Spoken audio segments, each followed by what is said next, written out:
This is How About That Podcast, a show dedicated to all things Dallas Cowboys. With both objective and subjective perspectives, How About That Podcast is your place to hear about America's team.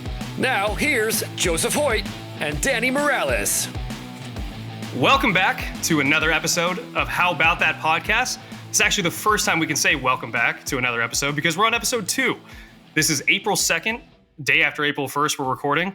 I didn't get hit by any April Fools. I didn't fall for anything on Twitter. Danny and Joey, did you get caught by any April Fools news or any fake Adam Schefters out there? I got one. What happened? I was at work and my captain goes, oh shit, Brandon Ayuk just got traded to the Steelers. I was like, what? And he's like, yeah, it happened for Pickens, a first and a second. And I was like, okay, that's a pretty decent haul. We had a full-on conversation about this trade that never happened. And we get back to the station. I'm scrolling through Twitter. I'm like, I can't find this anywhere. And I'm like, what account was that by chance? And he goes, yep, I think they got me. So, yeah, that's the one. Adam Schefter got him, huh? Adam Schefter, yeah. Yeah, with 2 E's. Joey, did you get caught? No, I did not, but my dad did. And whenever he sees these things, I think it's not even an April Fool's joke with him anymore. I think he sends me a fake sports trade or news report once a week now. And yesterday's was Steelers, Justin Jefferson getting traded to the Steelers, though. And I was just like, what? So I look on Twitter just to make sure I didn't miss anything. But yeah, and then I look and I find the exact fake Adam Schefter account that it came from. And I'm like, you got pranked, Dad. I'm sorry to tell you. Dude, I saw that one too. And the one that before I even got to the @ or even check the verification, because it had a photo breaking news with him. I'm like, oh, that looks legit. But even the tone of the text on that one, I was like, this is obviously not real before I even had to double check. Because it's it was so casual. It's like, oh, Justin Jefferson going to Pittsburgh, another weapon for the Steelers. It's like, bro, if Justin Jefferson is going to the Steelers, we're not talking about him as another weapon for Pittsburgh. He's the weapon. He's the guy. He's the dude. But I'm glad that no one really got too caught. It's kind of wild in today's world that Danny, to your point, you can have a full-on conversation about the future of Brandon Ayuk and the Steelers, only to find out that it literally is irrelevant and is not true. Yeah, I was like, Russ is going to cook, man. Russ to Ayuk could be something special. Russ went back to culinary school, man. He got his cooking back. But as a Dodger fan as well, I also saw that apparently Blake Snell had some UCL damage. Not that I would want to wish injury upon any player, but a part of me inside was like, yes, all these Giants fans I'm surrounded by. It was like all that money spent down the drain and then fake. See, this is a little bit more insight into Danny, everyone. Danny was not only a Cowboys fan in 49ers territory in San Francisco, he was a Dodgers fan in Giants territory growing up in San Francisco. You ask a lot of San Francisco people, they'd probably say that's worse to be a Dodger fan. But, then they'd flash 3 World Series in 5 years in his face, and it doesn't even matter anymore. And to which I say, quit living in the past. There's a reason the windshield's bigger than the rearview mirror, Joe. Look ahead. Don't look back. Yeah, and there's a reason why the 2020 season's kind of irrelevant. So, hey, enjoy that one World Series. Anyways, speaking of jokes, I think we need to talk about a very important topic before we really dive into all the Cowboy stuff. And that would be the new Taco Bell Chicken Cantina menu items. Mm-hmm. And the reason I say it's a joke, and we've talked about this off air, you guys don't agree with me, or Joey's doesn't even a Taco Bell fan. He just wants a margarita on the beach at the Taco Bell in Pacifica. But Danny, you like the Taco Bell menu, and I, as a Taco Bell aficionado myself, I was very disappointed. It's not that it was bad. And for the record, I tried the quesadilla and the crispy chicken taco. It just wasn't up to the hype that I thought it would be. It was good, not great, but I did enjoy it. I too had the quesadilla. I appreciated the outer cheese membrane, if you will, on the quesadilla, and that green verde sauce. Fantastic. It's got a little kick to it, a little twang. I liked it. And I paired that with the new burrito. Forgot the name of it. I think it's just like the chicken cantina burrito or something like that. Something like that, yeah. But you look on social media and the commercials, they advertise this big old like hearty burrito, and it was far from it. Actually, it was small, but it was good. I'll give them that. And I didn't touch the guacamole because Taco Bell, they don't have their guacamole down quite right. But 7.5 out of 10, which 10 o'clock at a restaurant drive-through, I'll take that any day for $15. See, that's the context that we needed from the beginning. I think you were a little delirious after a long firefighter shift. I think anything would have hit that palate well.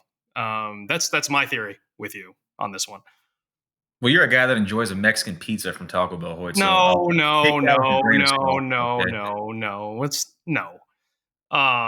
I can't believe you would even say that slander on our podcast. But oh well. The reason we bring up Taco Bell too is not only to have different opinions on that. As we start a new podcast, that means you have to build an audience, right? It's not overnight unless you're, Pat McAfee going to ESPN or something that you have a huge base. So I had this idea to try and grow the audience, and we'll get the particulars. Joey, you'll weigh in on a little bit of this ideas here. We'll do a little brainstorming session right now.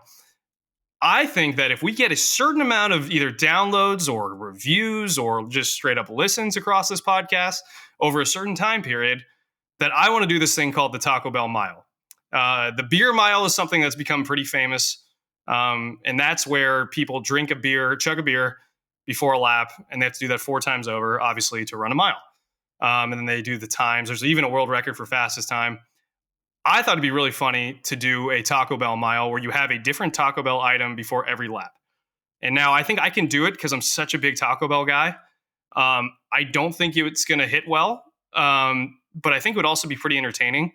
We'll get live odds on whether or not I can, not puke. I think that'd be pretty funny. So that's something that I'm throwing out to you guys and to the audience as we try to grow it. Hey, if we get a certain amount of listens, subscribers, whatever it may be, I will do a Taco Bell mile. Danny? My first question to that is, do I pick the items or do you? Because that has a lot to do with it. Or does the audience pick? Maybe we put it up to the audience. Joey, what do you think about that? Why not? You pick one, Danny picks one, I pick one, audience picks one. That works actually pretty well. I like it. So do we have an idea? I think, Joey, you're the guy for this, on like what a good number over a certain time period would be. Full disclosure, everyone, I have a septoplasty, a sinus surgery on April 9th, which means I can't run for a little while. So this is going to be over a span of time. So I'm hoping that we can keep this going and build up the audience a little bit, build the anticipation a little bit, if you will. The excuses are already coming. The surgery is just time to fill in for training to get ready for this. It doesn't embarrass himself. No, when we film this, I want to do like a montage, like a Rocky style working out thing right before, and obviously it'd be pretty funny because all I could probably do in the beginning is walk. But yeah, what would be a good number? And we don't have to finalize it now. Like a good number of just listens, downloads. What do you think? Yeah, so we can do downloads, and I have a question based off your question in terms of how achievable do you want this to be and in what time? Question inception. Go ahead. Yeah.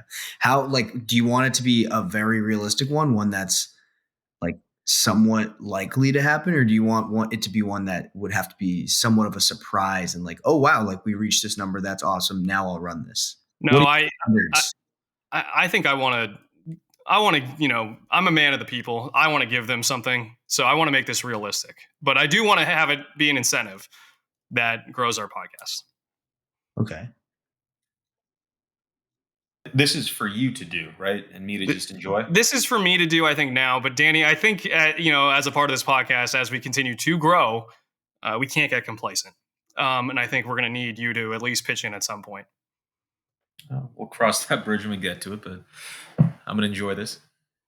All right. Well, I mean, we're a baby right now. So I would say as a podcast, if we got 200 downloads on a podcast, that'd be good. That's like a nice little step into the couple hundred section. I think that'd be a good landmark for you to do this. How unrealistic would 500 be? Or how about also, what if we did it by like a monthly thing? How many downloads in a month? Like if we try to keep this going, like Yeah, well, it depends on how long, because I mean, a few hundred, hopefully a few thousand, and then, it just keeps gradually getting there. I don't know exactly when we would reach, like, what? Are you thinking 500 monthly? 500 in a month, or are you thinking 500 in an episode? what if once we hit the 2,500 mark, I'll do it In a month? in a month? Okay. I think Is that's that doable?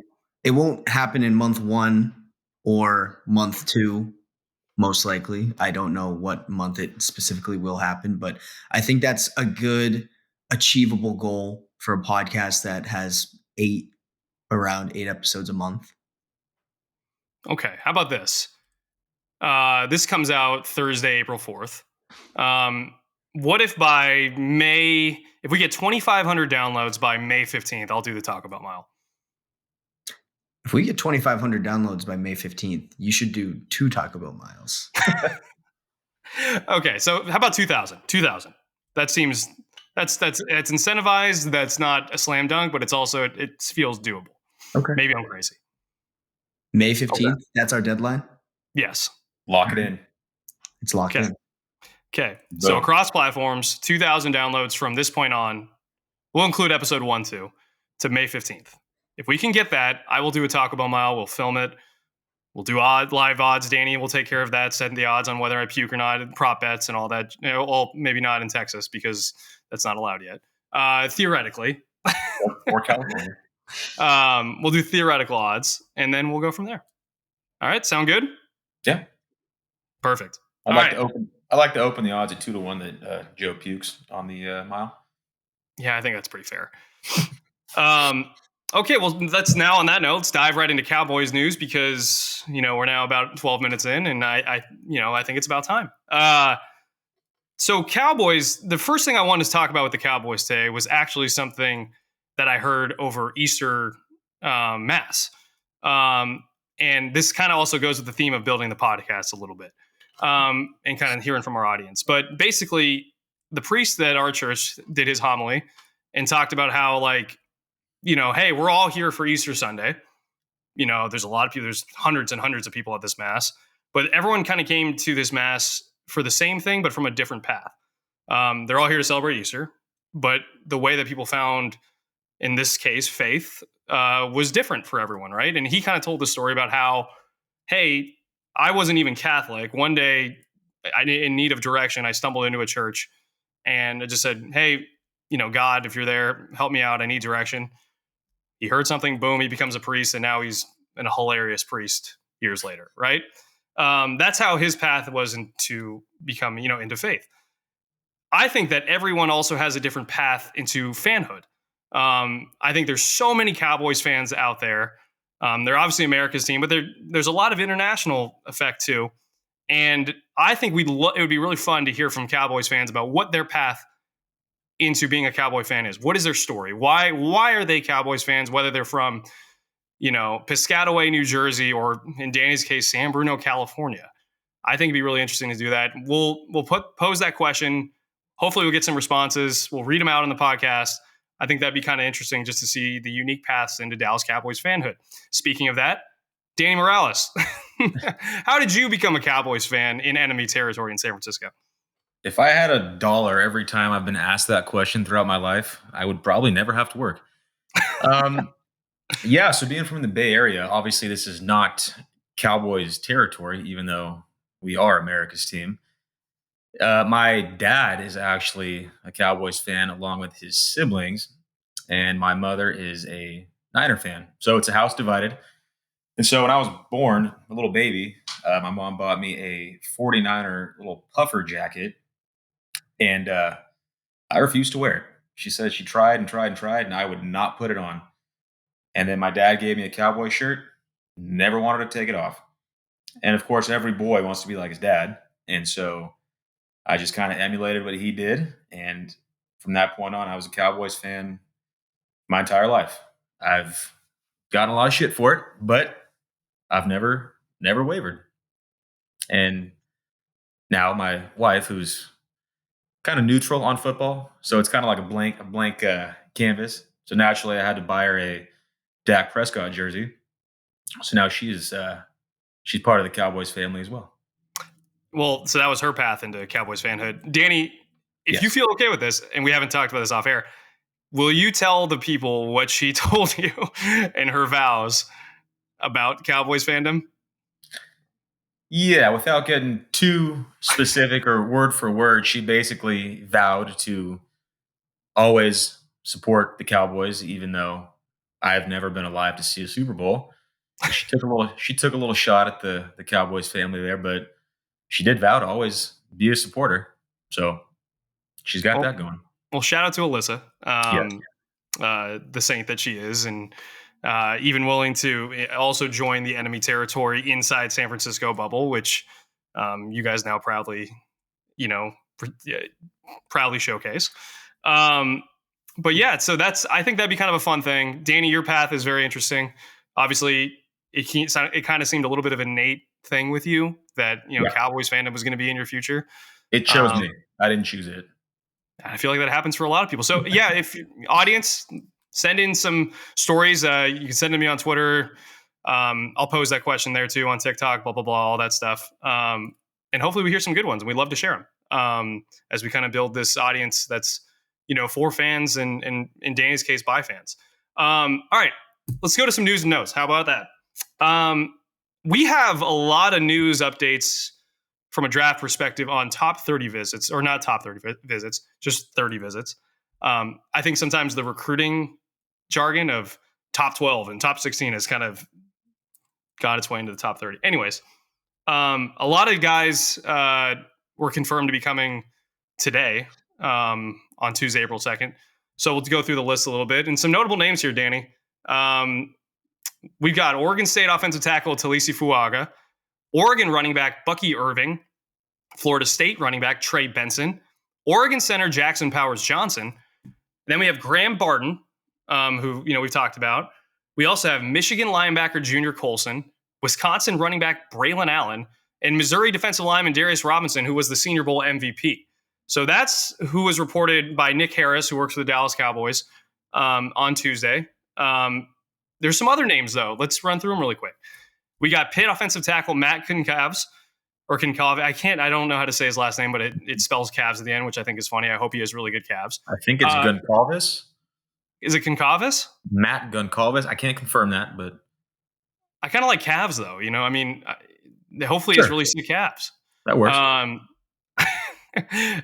There's Kentucky linebacker Trevin Wallace, Washington offensive tackle Troy Faltonu, who would, we'll talk more about him again later.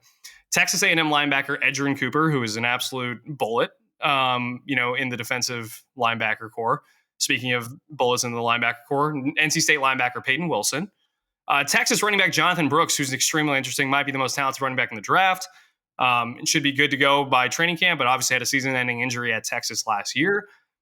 Western Kentucky wide receiver Malachi Corley, Temple linebacker Jordan McGee, Marshall running back Rasheen Ali, and Mississippi State linebacker Nathaniel Watson. So I don't have the exact numbers up, but that's a lot of names now on the 30 visit schedule. Danny, just hearing that, what jumps out to you? There's some pretty big names on there. We've touched on a couple of them in the first episode. One name that jumped out to me was Jordan McGee as a Temple linebacker. Any guy wearing a single digit number at Temple, is a dog. They don't just take those numbers too lightly over there. So I like that. But the name that really stood out to me as an option or a fit for the Cowboys was Western Kentucky receiver Malachi Corley. Built like a running back, kind of like that Deebo Samuel mold. And I feel like that's kind of an element the Cowboys are missing a little bit right now. You got some field stretchers. You got CD, Cooks. Obviously, CD can go over the middle as well. But just to have that quick game, those slants, the screens of Malachi Corley. And obviously, he wasn't going against your Wigginses or your Kool-Aid McKinstry's in Conference USA. But what he did against that level of talent was pretty impressive. You watch that Louisiana Tech game, and to see him just bury that defender in the turf, like, wow, I could see that happening in Dallas. So maybe day 2, third round pick, something like that. He's getting some steam. His name's coming up a lot, so he might be rising up draft boards. But that's a name I'd love to see in Dallas. Yeah, he definitely seems to have kind of been that darling of the draft process in terms of like a comp, like a specific player comp, because I think since the Niners drafted Deebo Samuel in 2019, people have been trying to find Deebo 2.0. You know, everyone's like Traylon Burks, next Deebo Samuel. And like, obviously jury's still out on that. But like, I think that's one of the dangers of the draft process is, especially with scouts that do this year in and year out, is you see a couple things like, oh, that reminds me of this guy. And then in your mind, it kind of just goes, oh, then he can be that guy in our system. But obviously every system's different. Every circumstance is different. And just because you have one thing about a guy doesn't mean you're going to be him. That being said, to your point, he's got a little bit of Deebo in him. And He does. I mean, Cowboy fans know straight up what Deebo can do. And, you know, that's a physical body, a great yak guy that could kind of come in and, you know, add that element to the Cowboys. I think CeeDee this year in particular was an incredible yak machine. Dude, his ability to like sense other tacklers, you know, like when he's running, like I swear he kind of has eyes in the back of his head. That's what it feels like. Yeah, he had a couple plays this year that were fantastic. But Malachi Corley would be nice. Yeah, I kind of see that dog in him. He kind of brings that energy that I think Dallas was missing last year, especially in the playoffs, coming out flat. You need a tone setter like that. Someone's going to put, like I said, a DB in the turf, set the tone for that game. Yeah, I think that would have been helpful. So yeah, keep an eye on that. There's a lot of Cowboys visits coming up. That's about half the list of 30 guys. So not every 30 visits going to be publicized, by the way. But those are some notable ones, especially at the top end of the draft. They could have some options for the Cowboys at 24. We'll talk a little bit more about that when we get to our chase for the rose later on. God, I love that title. All right, another news and note. Deron Bland got paid, and not the big extension that, you know, he might eventually get, but he did get paid. He nearly got his salary doubled for 2023 because of the NFL's performance incentive program or performance program. I forgot the exact wording, but it's basically what the NFL does is they give $1 million in performance bonuses to every single team that doesn't count against the cap. And then they split it based on a certain amount of index points, all that stuff. Danny, it doesn't take a analyst in elite football mind to realize that Deron Bland had a highly productive 2023. The guy's a stud. Another one of those guys that PFF loves. He does tend to get burned sometimes. It hurts me to say that because he does take his risk, kind of like your Trayvon Diggs, but sometimes you got to, what they say, risk it to get the biscuit, not to be too cheesy there. But yeah, I'm all for it. I'm down to keep him for a long time. You pair him with Trayvon Diggs, and your secondary is looking pretty good for a while. Yeah, I think the trio of Trayvon Diggs, and of course, coming back from injury, we saw it last year. Sometimes it takes time. Yeah. We'll see exactly how quickly he can come back. But the idea of having two ball hawks in Trayvon Diggs, Deron Bland, and then a very, very savvy player in Jordan Lewis. Yeah.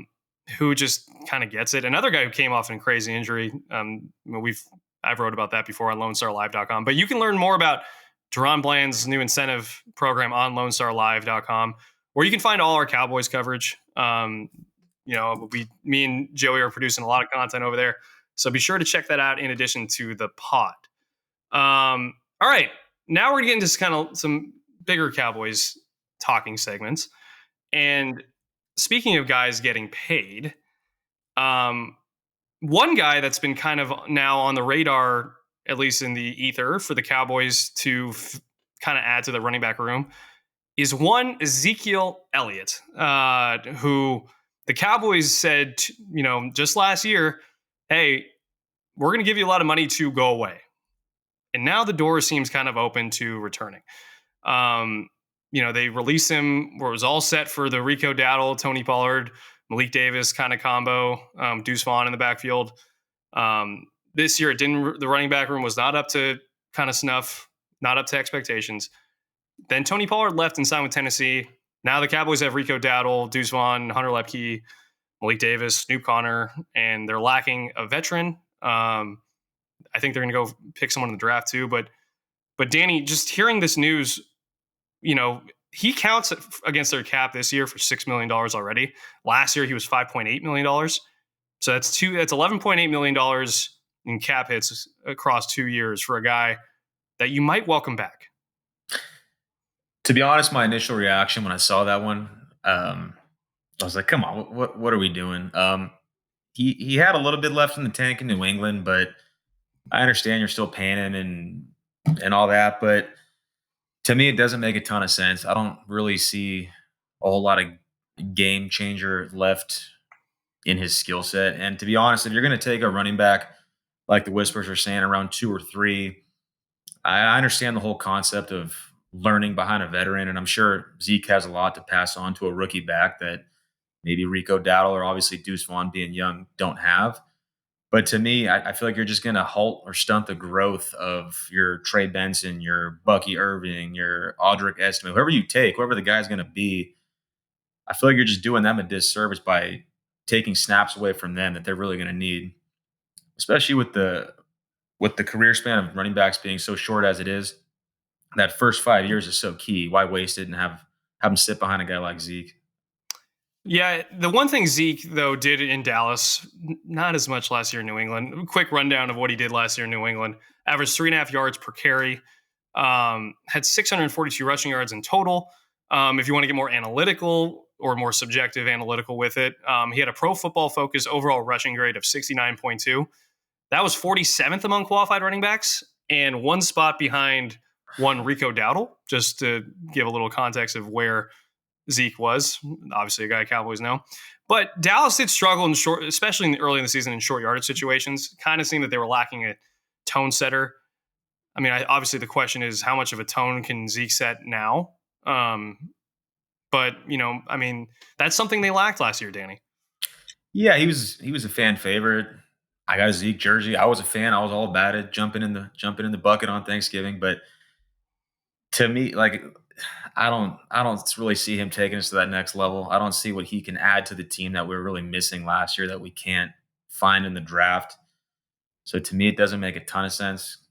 Kind of like also seeing the Dalvin Cook rumor, the same type of thing. It's like we're getting these guys in the back end of their careers, and we're already pretty tight against the cap. It just doesn't make a ton of sense to me. Do they need another veteran to go along with Rico Dowdle and a draft pick? I don't think they need quantity as much as quality in the position. I think if you go into the season with, like I said, your Benson, your Wright, your Estime, whoever it's going to be, with Dowdle and Deuce Vaughn, I think you're feeling pretty good about that room, especially if you can shore up the O-line. That's just kind of how I feel about that. Yeah, I think too, that's kind of the one question mark from last season was, hey, we know for a fact that the run game was not up to standard. It did not meet expectations. Mike McCarthy said so in his press conference when he was officially going to return. That needs to be improved. The question is, what was the main cause? Was it running backs that weren't performing, hitting holes, or was it an offensive line that kind of struggled to create them? And if you look at Pro Football Focus last year, the offensive line from the run blocking scenario standpoint did not do that well. Tyler Smith was a monster at left guard. As we get forward in this podcast, we'll talk about his future a little bit more about whether you keep him at left guard or move him to left tackle. Tyron Smith was fantastic in pass pro. Left a little bit to be desired in the running game, which is kind of to be expected for a guy who's in his 13th season. Tyler Biotish, while athletic, didn't grade that well as a run blocker in Pro Football Focus. So, and it's funny. The funny thing about all that is you start talking about that, and that's 2 starting spots that they haven't even filled yet. In left tackle and center. And that's kind of where I'm at too. It's like you're going to address the running back position. That's great. But when the interior of your line is not shored up yet, like the amount of times, I'm sure you could attest, the amount of times that Pollard was getting hit in the backfield, he had no chance. It didn't matter who you had back there. He was pretty much left for dead. Didn't have too many holes to run through to use that straight line speed that he has. So I think until you shore up that interior, your running back's secondary to that. No, I completely agree. And that's just another question mark moving forward. Speaking of questions, the future of one Dak Prescott, speaking of guys from that draft class with Zeke Elliott. Dak's situation is very interesting, as we all know. We've talked about it a little bit on the previous podcast, but Dak Prescott is going into an expiring year of his contract. With that being said, he also cannot be traded without his consent, and he cannot be franchise or transition tagged, which means the path, as Ian Rappaport reported not too long ago, is trending towards him hitting the market in free agency in 2025, which is not something that happens often. I mean, realistically, how many good quarterbacks hit the market, especially at the age of 31, 32, when they're doing well? It's pretty much, if you look at it, it's been Kirk Cousins twice. Not it. Yeah. Last time when he signed a guaranteed deal with the Vikings, and then this time when he signed with the Falcons. And if Kirk Cousins, coming off an injury, can get a 4-year, $180 million deal, which is similar to what Dak got last time around, at the age of 35 and coming off an injury, what would Dak Prescott get this coming free agency in 2025? Danny, I think it'd be obviously record setting, I think. Because at the end of the day, a lot of teams are desperate for someone who can lead them to what Dak Prescott has done. And that's 3 consistent playoff performances or consistent paths to the playoffs every single year. You can't argue the regular season production. I mean, people say what they want about Dak in the playoffs, but at the end of the day, the numbers are the numbers, and the guy puts up stats. He's easily a top 10 quarterback in my opinion, and I think in most people's opinions. And you look around the league, and it's like the teams that win all have an elite quarterback. You can argue whether Brock Purdy's elite or not, but for the most part, the upper echelon of this league, it starts at the quarterback position, and he's got all the leverage in the situation. He knows how good he is. He knows elite quarterbacks are a pretty hot commodity in the NFL, and I think he's going to use that to his advantage. And I don't know about a record setting. I don't know about Mahomes money, but he's definitely going to bring in quite a decent penny. And the thing too, thanks for bringing up Mahomes, because I kind of forgot about him. I don't know how. Kind of a big deal. Yeah, no big deal. Just, 2-time back-to-back Super Bowl champion, never goes anywhere short than the AFC Championship. Whatever, it's fine. But I'm glad you brought up leverage too. And this is kind of the other talking point I want to bring up about the Dak Prescott contract. We talked about the no franchise tag. We talked about no trade clause. Dak Prescott also has this idea of leverage in the sense that they've already done this dance before. The Cowboys and Dak Prescott, they've already done the stare down, saying, hey, let's do a contract extension. Oh, you want to franchise tag me? Okay, well, now let's get an extension done. And Danny, I want you, this is something you probably have a little more knowledge of. It felt like a stare down, and it felt like, hey, everyone's saying the right things, and the Cowboys look like they're not going to budge. They're going to stand strong. Dak Prescott's not going to budge. And ultimately, it looks like the Cowboys caved a little bit, especially when you consider the no franchise tag and no trade clause in that deal. So my point being, not only does Dak Prescott have leverage, he has experience, and he can totally call the Cowboys bluff if he wants to. Because at the end of the day, either the Cowboys cave and they give him a way more expensive deal than they could have probably gotten last year or earlier this offseason to do it either right before, next season before he becomes a free agent, or he hits the market and becomes extremely rich for a team that probably really wants him. What do you remember about that first contract tango? Dak Prescott. Yeah, again, it's like you said, Dak has the leverage, because if not Dak, then what? If you don't have your quarterback, you don't really have much. And the Cowboys have really no one to blame but themselves for getting themselves into this situation. Get that extension done, restructure, whatever you got to do. And now they've put themselves in this cap nightmare where they're going to have to pay Dak. I don't see Jerry going in on a rebuild. He's kind of like that ego, kind of like that Al Davis, where I want to win now. I don't want to rebuild. I don't want to tell the fans we're going to rebuild. So I think ultimately he's going to find a way to get something done. The way they went about it, not ideal, because they kind of hurt themselves for building around Dak. But I think ultimately something's going to get done. It's going to have to get done. I think the NFL is known for death, taxes, and financial inflation in terms of contracts. I mean, every year we know that the salary cap's going to go up, which means every year the percent value that a quarterback has in said salary cap, the percent might stay the same, but that means the value goes up. And so it's just going to get more expensive and more expensive. And they seem willing to let it go there. Or this is one thing I wanted to touch base with a fan about. Is there a realm where they say, hey, man, we like what you've done. We've liked that we've gotten to this point, but the postseason record is kind of undeniable, especially considering this last season. I think this was the most shocking playoff loss they've had in recent memory. Is there an element of, hey, if we can't get over the top with you, then what are we doing? It's really hard to imagine a world in which Dak is not under center for the Cowboys. And I feel like he gets unfairly criticized for that lack of postseason success. Sure, as a quarterback, you're going to take the blame for it and it falls on your shoulders, but Dak wasn't playing defense. Dak wasn't the one stopping the run. Dak wasn't the one blowing coverages that happens year after year in the playoffs. He's doing what he can. Can he do a little more? Sure. But I do think he gets unfairly criticized for the lack of postseason success. No, and I completely agree with you. And I think at the end of the day, every team walks into an NFL season saying, do we have a shot at winning a Super Bowl? At least that's what they should be asking themselves. And with Dak Prescott as your quarterback, I believe that you have a shot. Obviously, there's other factors to go with it.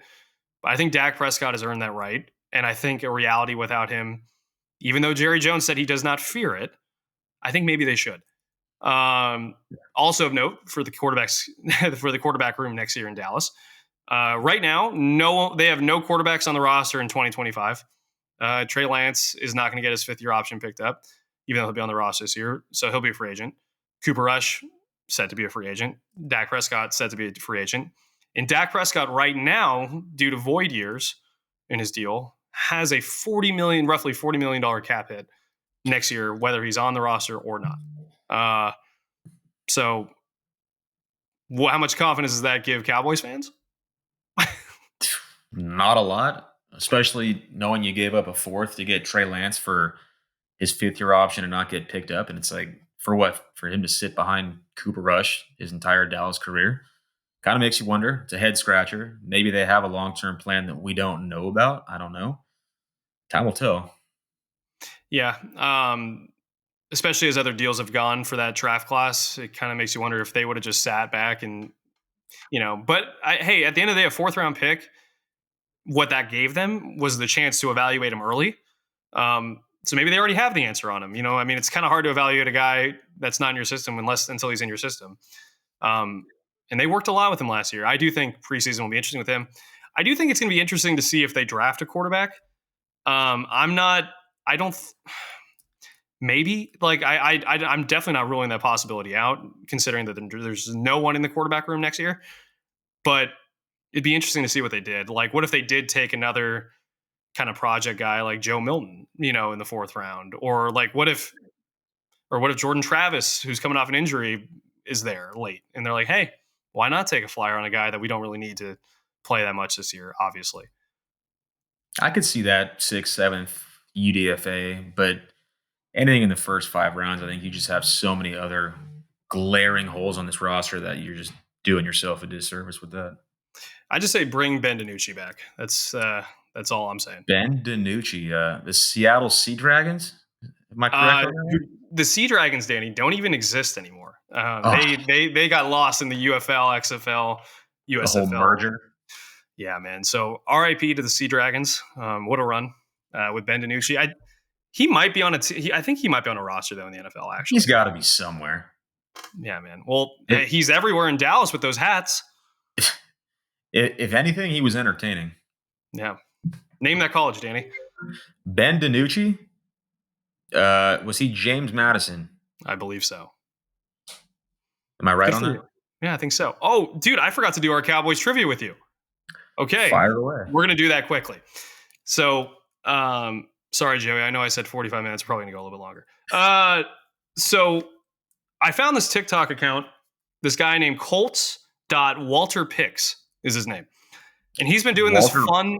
Yeah, Walter Picks. Play on interceptions. Maybe he likes picks. Maybe that's his last name. I don't know. Obvious Colts fan. Okay. But he's been doing this series on TikTok where he goes through every team in the NFL over the last, I think it's 20 years, 22 years, however fantasy football has been kind of really around.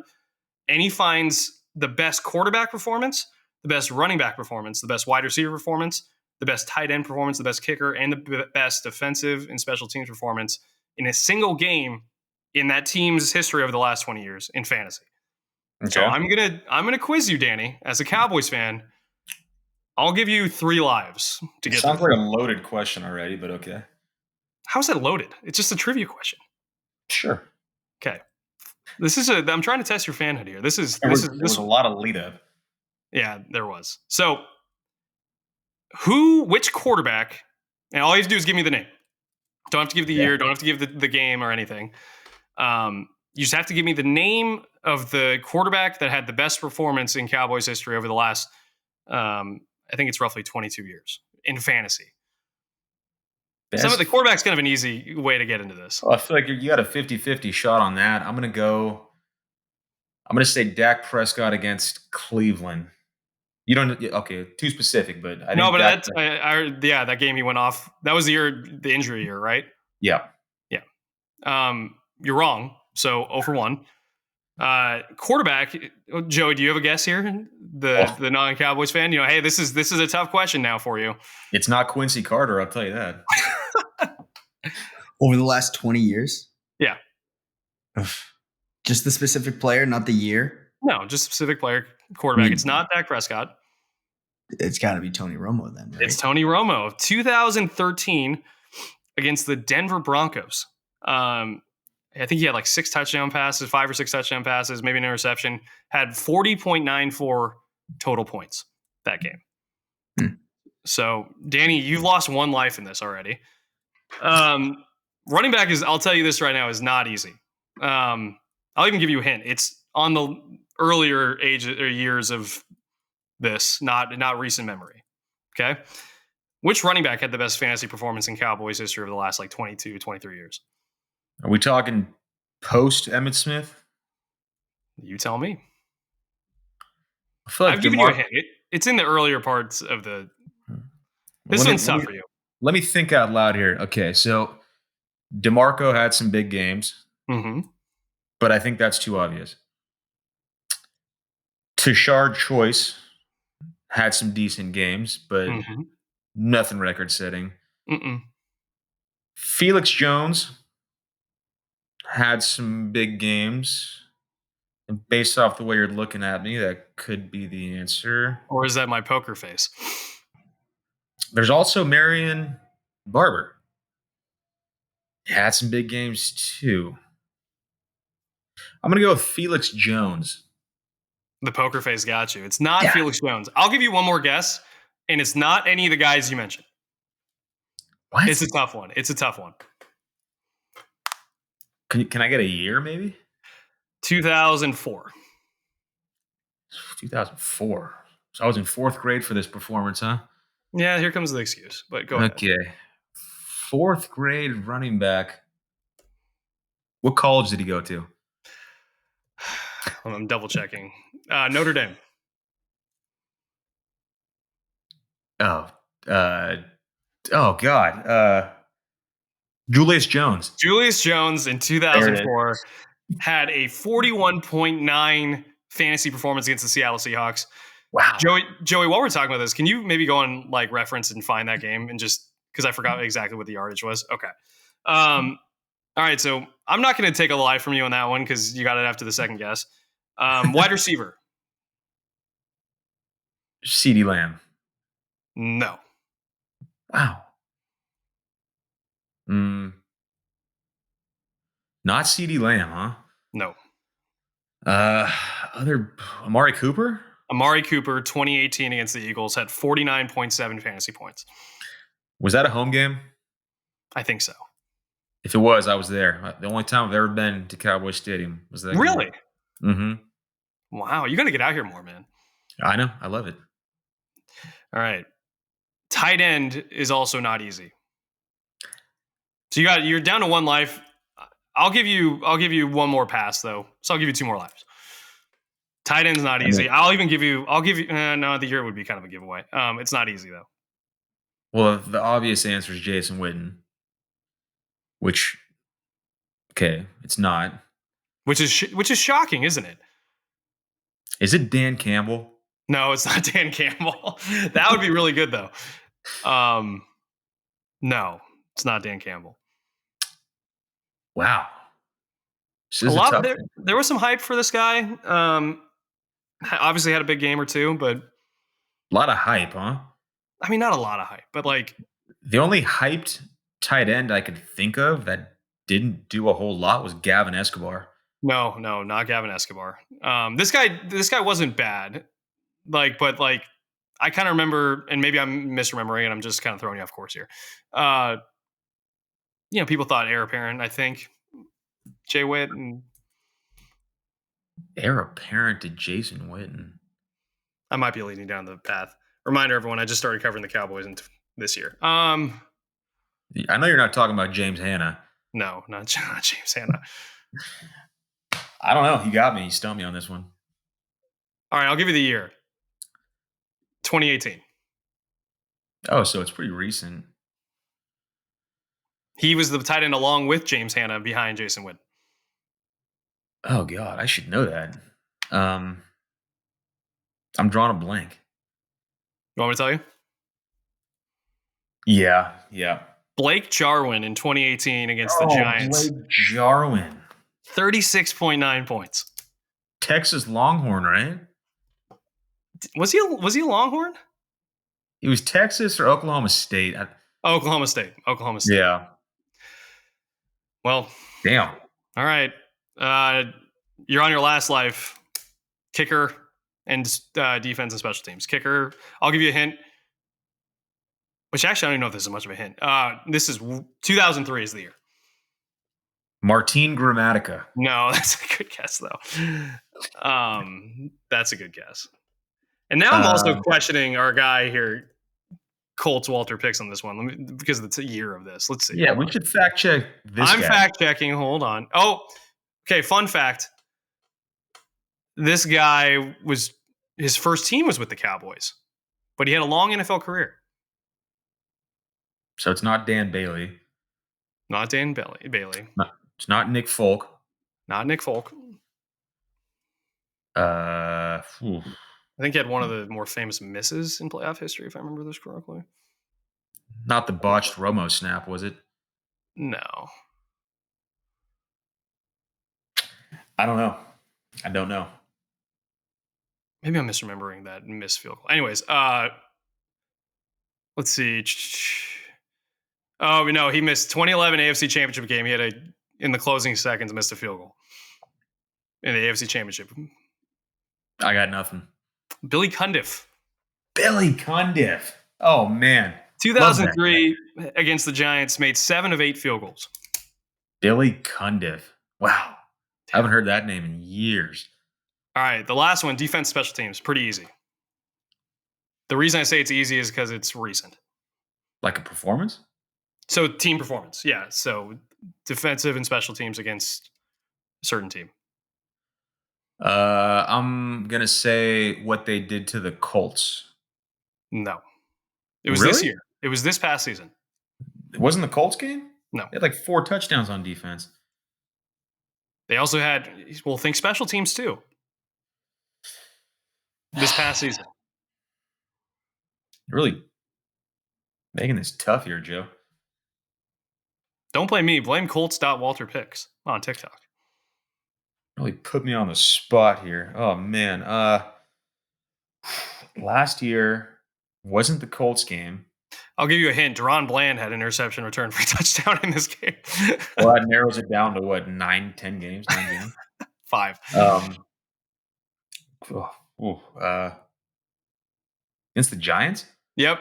The season opener against the Giants. The 40-0. Noah Igbenogany block kick. Juanye Thomas kick return for the first touchdown of the season. Or no, Juanye Thomas block. Noah Igbenogany return. First touchdown of the season. That was probably the biggest contribution the Cowboys got from drafting Kelvin Joseph and then trading him for Noah Igbinoghene. Fun fact, Kelvin Joseph also has a dead cap hit this coming season. Okay, on that note, let's go to the Cowboys chase for the Rose, okay? Joey, do you want to give us a quick rundown of who we got on this bracket left? I would love to. So we have Tali Fu. I don't know if you're pronouncing his name right, by the way. I think it's Talisi Fuaga. I don't think Am I wrong? I think you are. All right, we'll look it up. Because there's a video of him doing it on NFL Network somewhere. Taliesin? I think it's Taliesin. No, I think yeah, Talisi. We'll look it up. Fuaga versus Armarius Mims in the 1 versus 8 seed. And hang on. I actually made a new bracket because I didn't have access to yours. Okay. Oh, okay. And then we have 12 seed Graham Barton of Duke versus 13 seed Jackson Powers Johnson of Joe's home in Oregon. We have 3 seed Olu Fashanu versus 6 seed Liatu Latu of UCLA. And then we have 7 seed Byron Murphy II, the Texas Longhorn, versus left tackle Troy Fautanu out of Washington as the 2 seed. There you go. So one thing I figured before we dive into this one more time, because there's a lot of offensive tackles on the board, and one of the main things that the Cowboys might do at 24 is pick Tyron Smith's replacement. So I thought it'd be fun to go back to his scouting report from college or from when he was in the NFL draft to give a little perspective of what maybe Dallas could be looking for in a first round offensive tackle. So this is courtesy of NFL.com. I'll read through this pretty quick. Smith is one of the best prospects on the hoof in this class, blessed with an ideal NFL frame and has the outstanding feet and athleticism necessary to be a starting left tackle. He does a great job of staying in front of speed rushers, locks on and sustains, and can anchor against the bull rush, shows solid power in the running game, and is really productive out in space. Football IQ is lacking, fails to find his target at times in the running games, and is a tick slow recognizing blitzes. Smith could come off the board early in the first round due to his rare physical gifts. So, to your point last podcast, Danny, a guy that, wasn't the most perfect squeaky clean prospect, but the rare physical traits is something that what we know now, but is kind of worth reminding that that's a guy that grew into becoming the perennial Pro Bowler and likely Hall of Famer that he was with Dallas. Yeah, and I feel like as fans, myself included, I think we're guilty of, we want that immediate production. We took a guy at 24, plug and play, Pro Bowler. We want to see it. And I think we have to remind ourselves sometimes that these guys are coming out 18, 19, 20 years old. They're still pretty young, and it's going to take time to develop. And Tyron Smith is a perfect example of that. One thing I found pretty funny in his draft profile as a weakness as can be beat by speed to power pass rushing moves.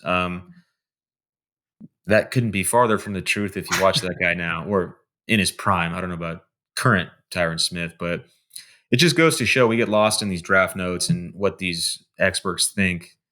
And we kind of write these guys off too soon. But you just got to give it some time and draft and let these guys develop into what they can be. All right. With that being said, we have the first matchup in our chase for the Rose is 2 offensive tackles against each other. So we got Fuaga from Oregon State versus Amarius Mims in Georgia. A little rundown here.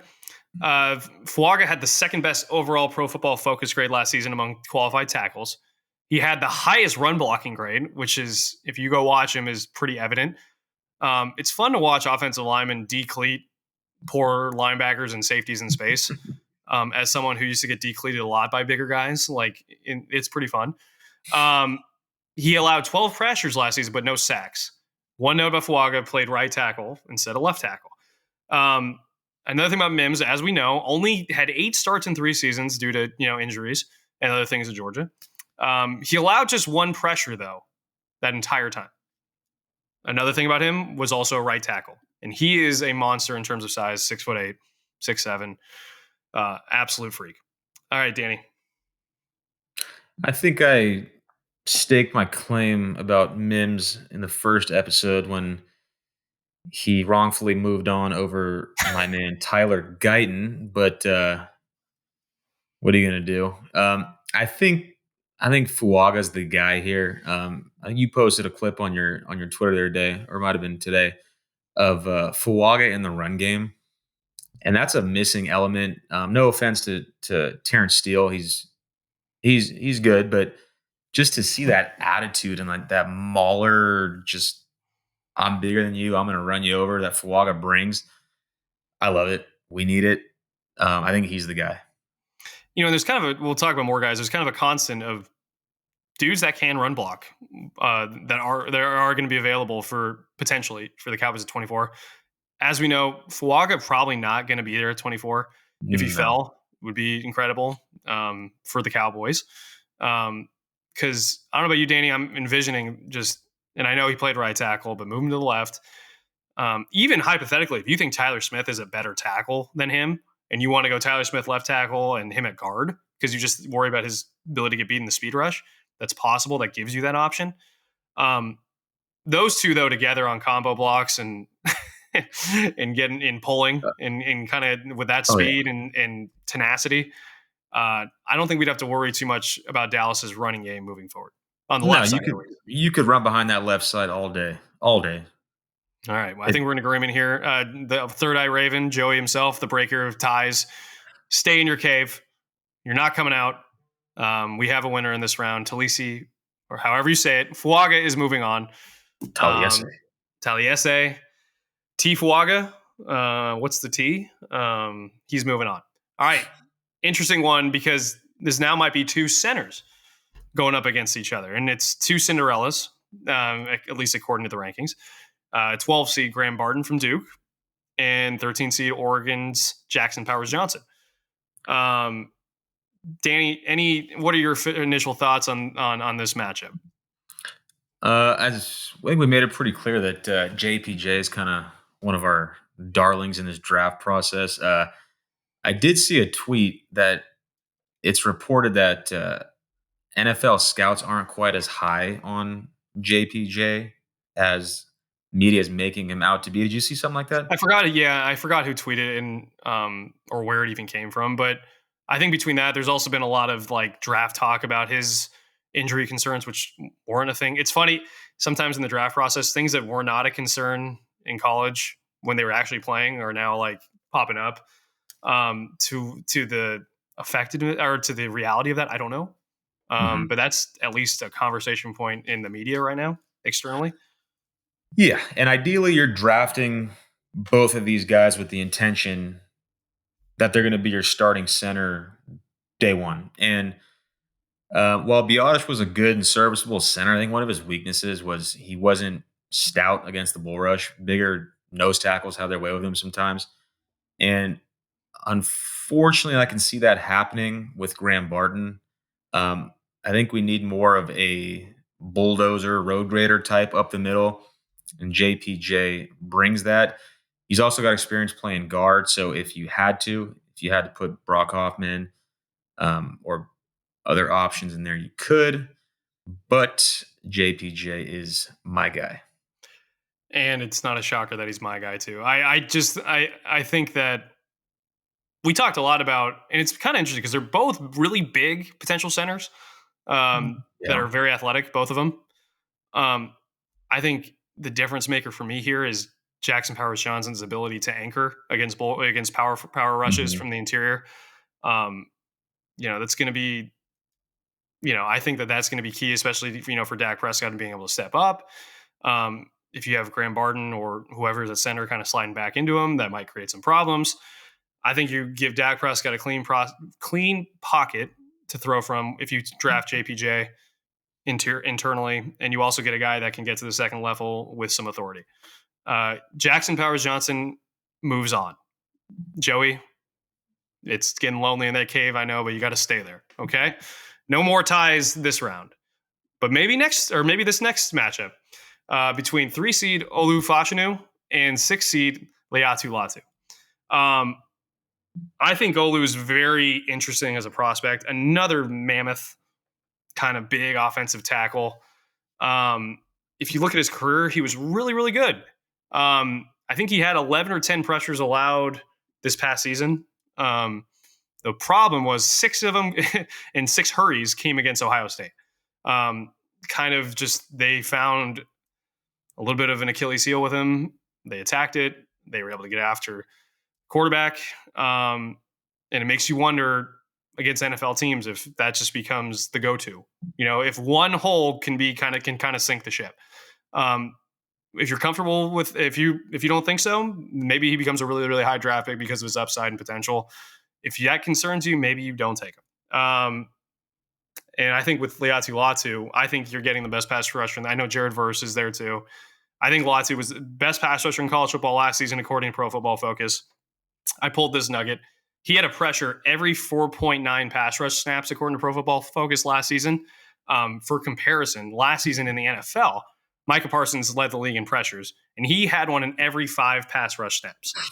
Not to say that Latu is going to walk in day one and have a pass rush pressure every 5 pass rush snaps, but just to give you a sense of how athletic and how good he is again to the quarterback. In my opinion, if he's on the board, I think that's too enticing to pass up. I pick Latu in this case. What about you? So you're telling me if Olu Fashanu, if I'm saying that name right, is sitting there at 24, you're going Latu over him. Am I hearing that correct? I'm hearing that correctly. I have a draft crush on Latu though. And you should too. Okay. He's a former firefighter, man. We've talked about this. That's fine. Cowboys fan first. So I'll ask you a question. Do you think Dallas had a problem getting to the quarterback? Not really, but I think that they definitely had times where they could have had some extra juice opposite of Micah Parsons. I think when you had Micah moving around and stuff, yeah, that was kind of a good chess piece. But guess what? It also kind of put a sonar, radar right around him. Where is he? And we can double to that. And I think that as kind of the season goes on, that's a lot of pressure to put on one guy to do 18 times over and over again. So I think that would not only make their entire pass rush better, I think it would make Micah Parsons better. And you lost Dante Fowler and Dorrance Armstrong, and you do need someone there. Yeah, but I would say the biggest weakness and kind of a recency thing here, it's just stuck in my head from that playoff performance, was that just the gaping holes against the run. And yeah, sure, Latu can get to the quarterback, but is he really going to help that run D up the middle?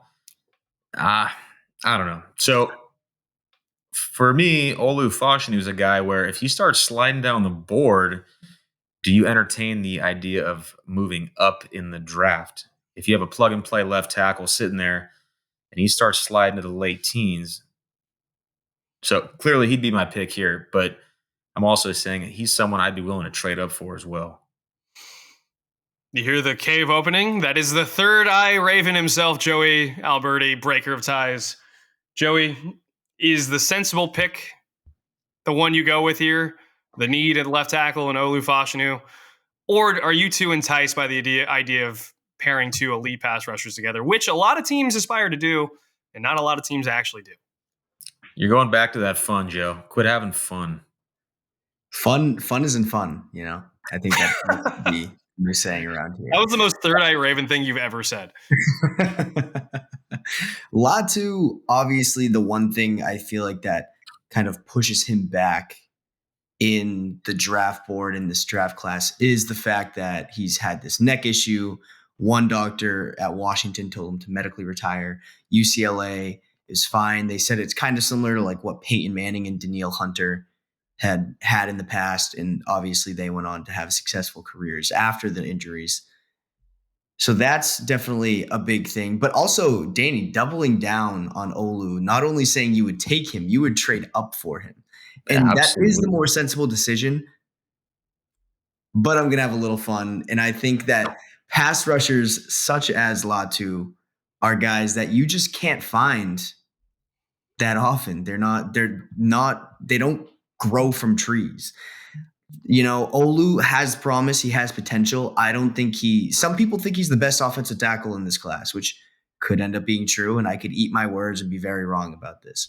I think there's a better chance of them taking Latu and having potentially the craziest pass rushing duo in the NFL, compared to Olu working out and whatever. I just think they can find a cheaper later round person to either fill in at left tackle, or you slide over Tyler Smith to left tackle, and then you just have to go get a guard.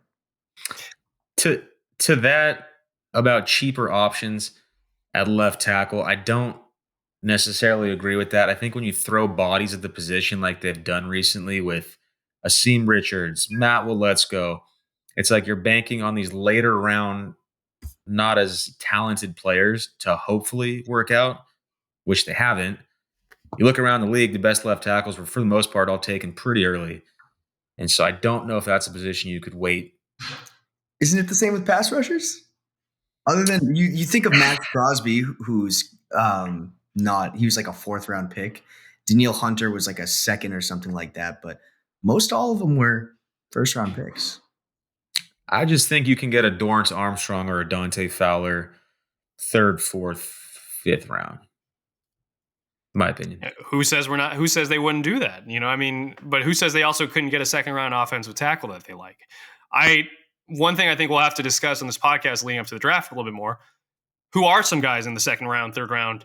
Whether it's a Patrick Paul from Houston, the Dominic, I think it's Puny kid from Kansas. There are some options out there. Christian Jones from Texas. There are some options out there if that was a scenario they wanted to go with.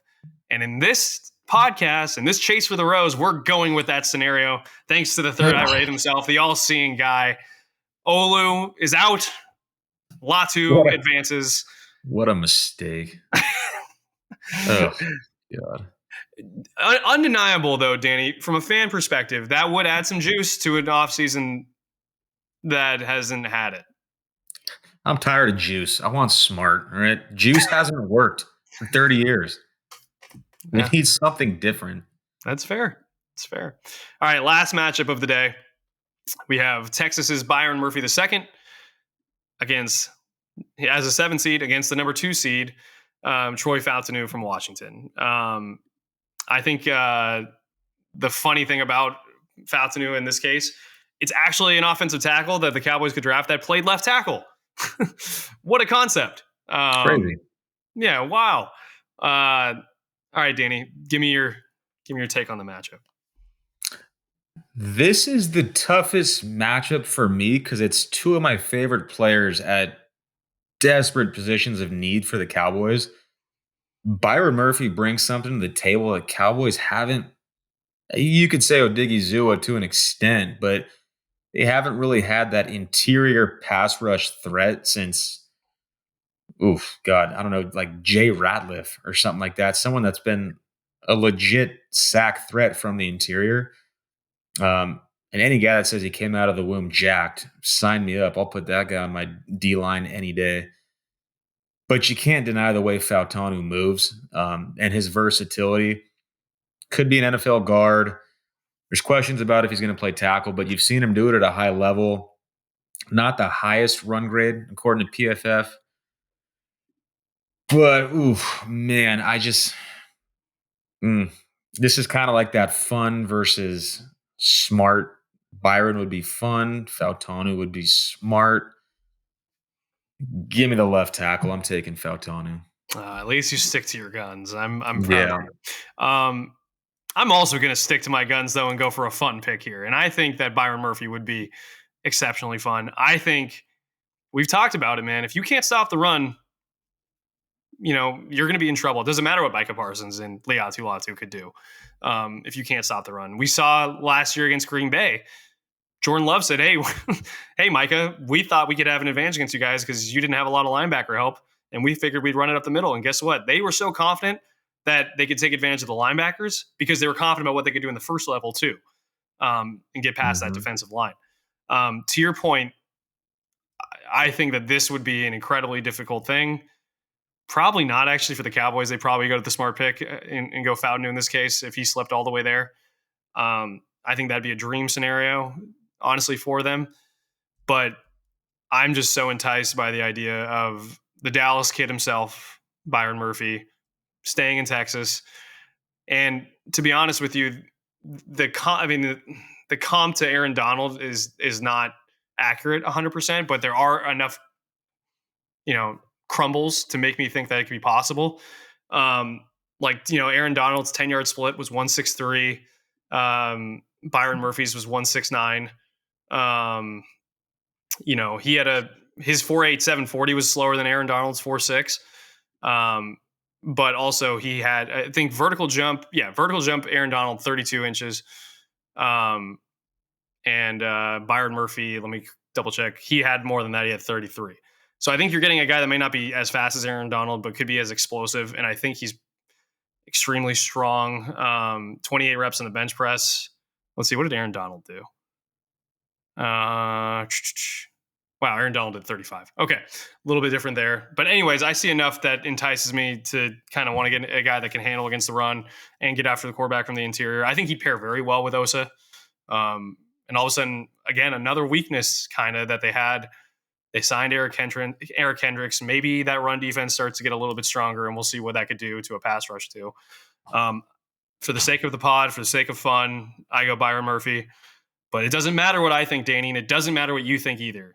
Because the only person's thought that actually matters is Joey Alberti, the third-eye Raven, the breaker of ties himself. I think you swayed me, actually, Joe. I think you did. That's not fun. Joey, what do you think? I think I'm going Murphy.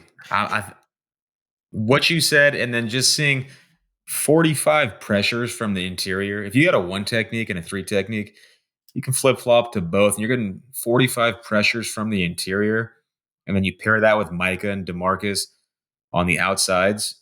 Where do you shift your line? Who do you double team? I like it. I'm sold. Maybe you turn around and get Devondre Sweat too as the true nose tackle. But then it's funny. But the only thing about this now, I'm talking out of it a little bit. I'm still going to go with Byron Murphy. But from an optics standpoint, from a value standpoint, you did invest a first-round pick in Mozzie Smith last year. He's had shoulder surgery this offseason, but that's still a guy that you liked a ton coming out of college. And especially, one thing I forget about Mozzie, Danny, is how at the combine and just how big and athletic and explosive he was. I think he was one of Bruce Feldman's freaks. He's a freak, yeah. Yeah, it didn't translate last year, but obviously he was also going through some stuff last year. The weight dropped. Anyways, we're going to stick with Byron Murphy. But Joey, what would you have done in this case? I think this is the toughest one of the 4 matchups that we had today for sure. Just because they offered different things, like you both said, the run game with Fautanu can't go unnoticed, just in that he's not awesome at it, even though, like Danny said, and I completely agree, the way he moves is like just a sight to see. It's so fun to watch him go out there, like flying out and just being able to move at the way he does with how big he is. But Byron Murphy, great pass rusher, the pressures. The thing that makes me would have picked Fautanu in this circumstance, though, you have a lot of good defensive tackles in that second round range that if you go offensive line in the first round, then maybe you kind of work on that defensive line somewhere in the second. You got Braden Fisk, who had a really good year in Florida State. The Florida State defensive line was awesome this past year. You have Johnny Newton from Illinois, who is probably the best pass rushing defensive tackle in this class. I think Fautanu, just the way he'd be able to fit in literally wherever Dallas needed them to, they could mix and match and experiment with him at left tackle or Tyler Smith at left tackle and just see what works best. It would give them so much flexibility to like have the chance to see what really will be the best for their offensive line. So that's why I'd go with Fautanu.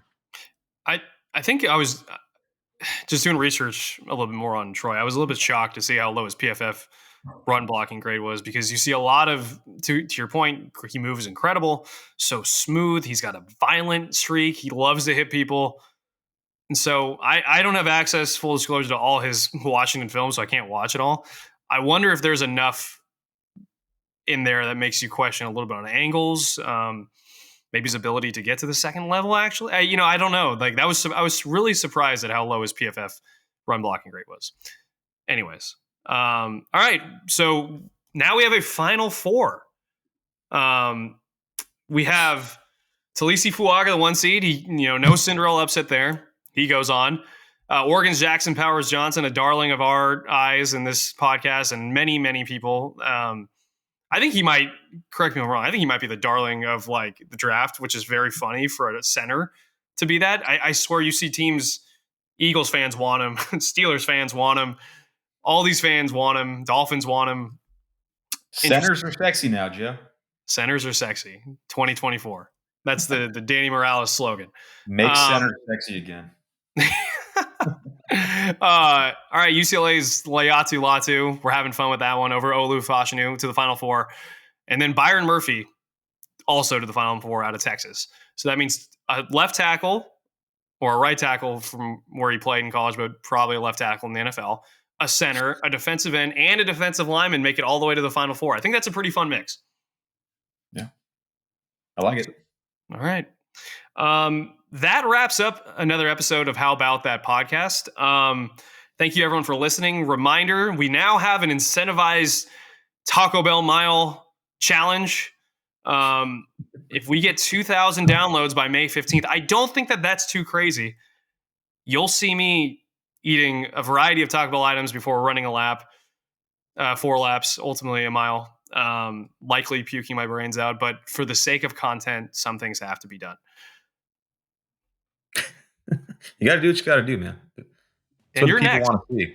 And you're next. I don't know what yours is going to be, but we'll get you too once we hit this mark, because I'm very confident we're going to hit that mark. But thank you again. I'm Joseph Hoyt. Thank you, Danny Morales, Joey Alberti, the Third Eye Raven, this breaker of ties himself. Go check out our content on LoneStarLive.com. And tune in again for another episode of How About That podcast coming on Monday. Thank you again. Thanks for listening to How About That podcast.